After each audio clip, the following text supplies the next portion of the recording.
Everybody, this is Mark from Mark's Mandalas, and this is going to be a video showing how I do my glow-in-the-dark rocks.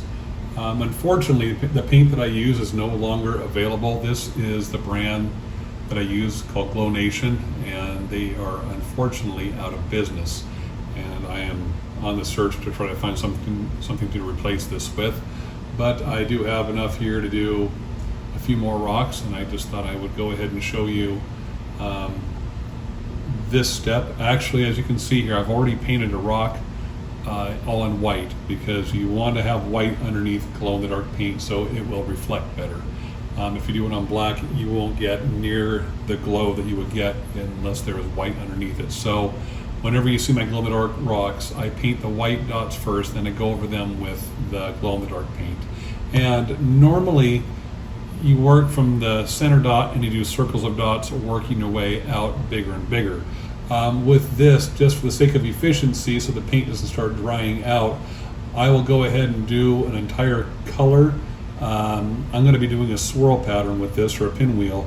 So I'm going to actually be putting one color of the glow-in-the-dark paint in the paint pot, and then or in the palette, and then start swapping out different tools. So I'm going to go ahead and get started here. And as far as the center dot, I'm going to go ahead and do purple. There's no real right or wrong answer.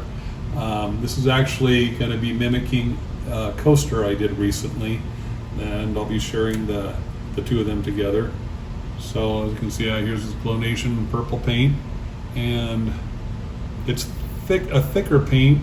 It's a little different as far as applying it.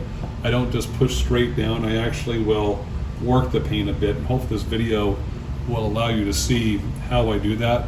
In fact, at least for this first dot, I'm going to go ahead and zoom in, move stuff around a little bit, and hopefully you'll get a better look about how I do this glow-in-the-dark paint. So as you can see here, actually, it's a little thicker, so it will leave a peak on it. And I have my magnifying glasses on.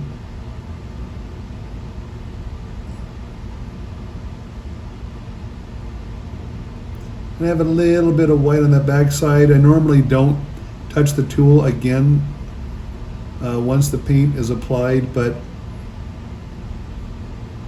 this glow-in-the-dark has a little more room for breaking the rules.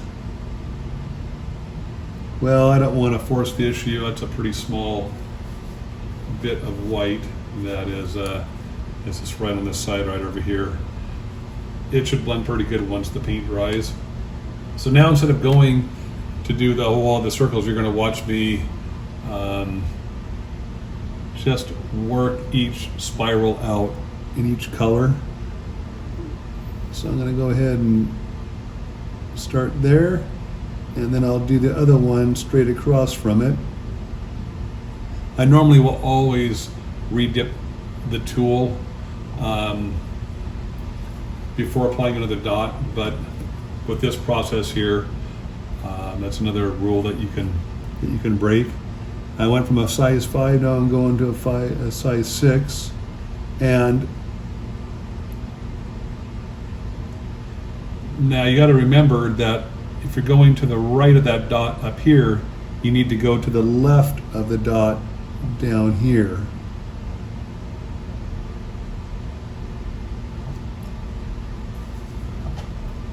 It might almost be easier just to go ahead and turn the rock this way, so you keep going to the right the entire time.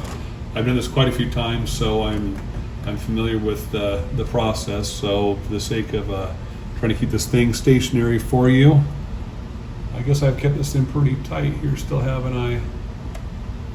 I'll go ahead and keep this in closer. I'm now on a size 7 tool. And you got to be careful not to go all the way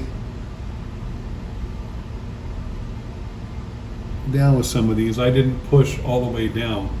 If I would have, it would have covered more than that white dot that was there. Different consistencies of paint. Oops, I don't need to put that away yet. I need to go to a size 8. Can spread differently than others.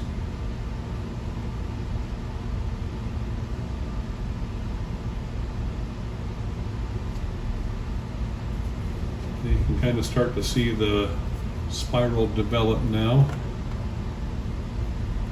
I'm going to go ahead and, I think I'm actually a size ahead.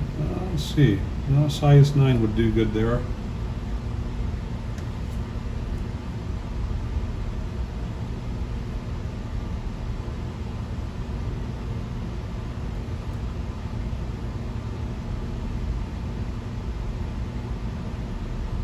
I will usually use the same size tools that I created the white dots with, but it's not a hard and fast rule when doing these glow-in-the-dark dots over the top of them. It's just a matter of trying to cover the white dots as much as you can. Let's see here. Let's go ahead and go to, I believe a 10 will work next. I'm actually going to go to a size 11. I'd rather have the tool just a little too big and not push it down quite as much than to have the tool a little bit small and not be able to cover that dot all the way.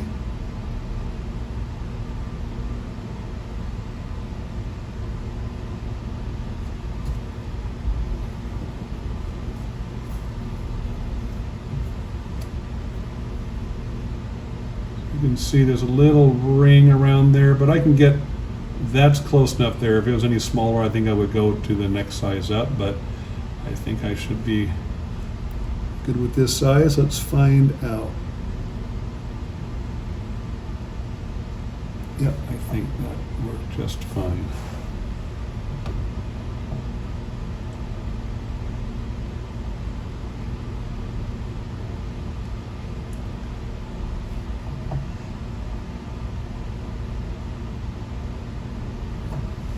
And you notice I did a lot of things there that I don't normally do as far as the, well, not a lot of things. I guess that time it was just a matter of I put the tool, once I separate the tool from the paint, I won't try to reapply again normally.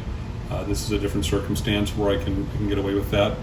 And even when I put regular paint down, I don't necessarily just go straight down and off. I wear my magnifiers all the time so I can get a good close look, and I can work that paint. I don't push it all the way down at first. I kind of work it down and I can manipulate the paint a bit. So hopefully by you watching me do that, that can give you some ideas. And let's see here. Yeah, size 14 should go well.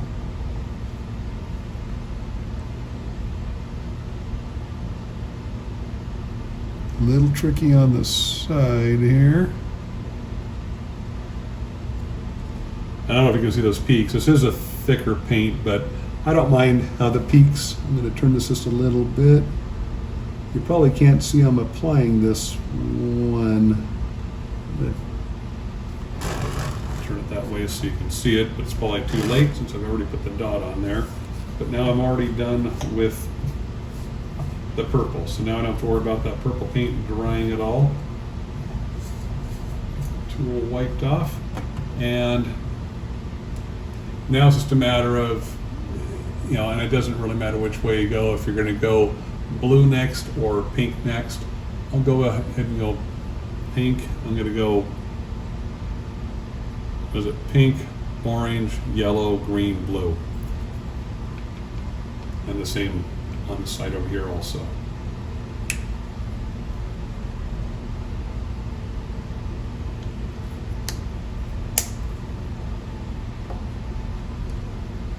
So remember I started with the size 5.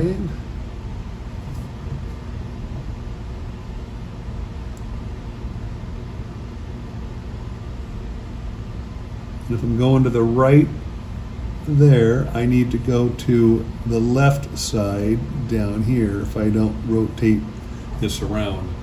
If I would have gone to the right here and then turn this around, you go to the right again. But if you're just going to leave it in place, it's the opposite on the opposite side. So I hope that makes sense.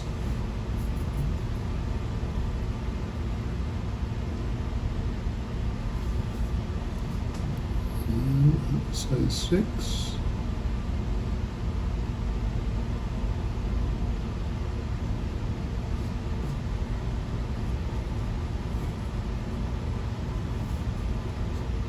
And I might be able to use a size 6 on that one. I'm going to go ahead and use a size 7.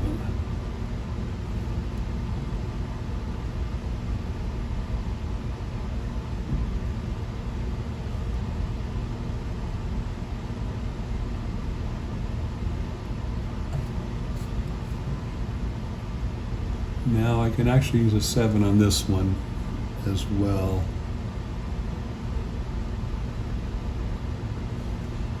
And I think for the sake of time, I'm going to go ahead and speed this area up until I finish painting this, and you can watch it.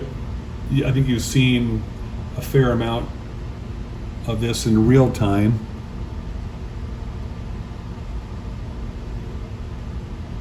and so I'll just I'll finish the pink up in real time, and then when I do the rest of the colors, I'll go ahead and speed that up so you don't have to sit here and watch me do all of this at real time, which might end up being a little bit on the boring side.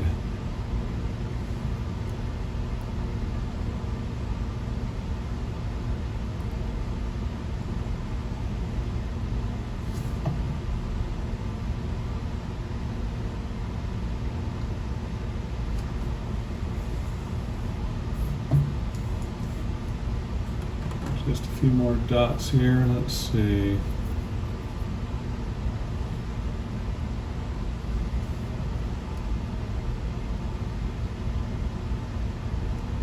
I think so you can see these better over here. I'm going to go ahead and rotate this around. hopefully that'll be a better view than on the If I paint it over on this side like I did last time. Oops. End up switching tools really quickly when you're just doing a couple of dots in one color.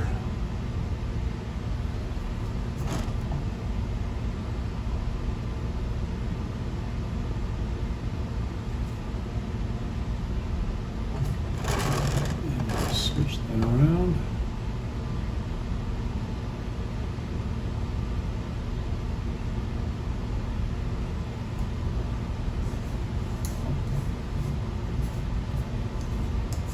Okay, now I'm going to go ahead and speed this up and finish putting the rest of the glow-in-the-dark paint on top of these white dots.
Okay, well, there you go. I hope you've enjoyed watching me go through this process. I'm very sorry to say that this paint is no longer available. I am trying to find another source of paint. I actually don't mind the texture. It's a little interesting to work with. It's different than regular craft paint, but I've become used to it. And anyway, I hope you've enjoyed this, and until next time, rock on.